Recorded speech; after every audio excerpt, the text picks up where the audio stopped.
আরে ভাই, আপনি অনেকক্ষণ ধরে খুঁজতেছি আর আপনি এনে বয়ে রয়েছেন।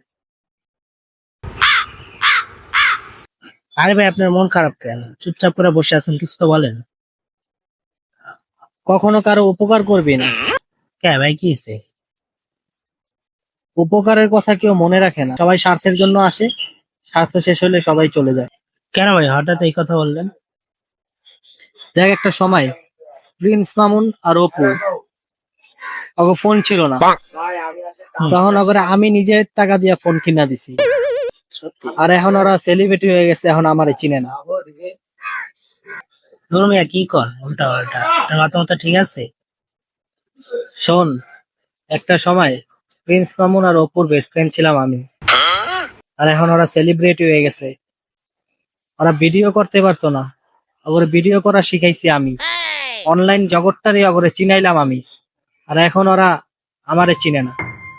কি বলেন ভাই, আপনি ওদের জন্য এত কিছু করছেন, আজ ওরা আপনার চিনে না? আপনার জন্য প্রচুর মন খারাপ হইতেছে। মন খারাপ করে কি হবে? এই স্বার্থের দুনিয়ায় সবাই স্বার্থপর। ভাই, আমি এতদিন তো অপু ভাই আর হলো প্রিন্স মামুনের অনেক বড় ফ্যান ছিলাম। আমার ফোনে, বুঝছেন ভাই, প্রত্যেকটা ভিডিও, প্রত্যেকটা ছবি দেখেন ভাই, প্রত্যেকটা ভিডিও, প্রত্যেকটা ছবি ওদের আছে, দেখছেন? আজকে অবশ্য সব ছবি ডিলিট করবো। দেখেন, প্রত্যেকটা ছবি আমার কাছে আছে। আজকে দাঁড়া, ডিলিটই করতেছি, দাঁড়া। কিরে, দাঁড়া দাঁড়া দাঁড়া। এগুলো কার ছবি ডিলিট করস? কেন ভাই, মামুন আর অপুর ছবি ডিলিট করি? আরে আমি তো অগ কথা কই নেই, আমি করিম চাচার পোলা মামুন আর রহিম চাচার পোলা অপুর কথা কইছি। ধর্মিয়া থাকেন, আপনার মন খারাপ।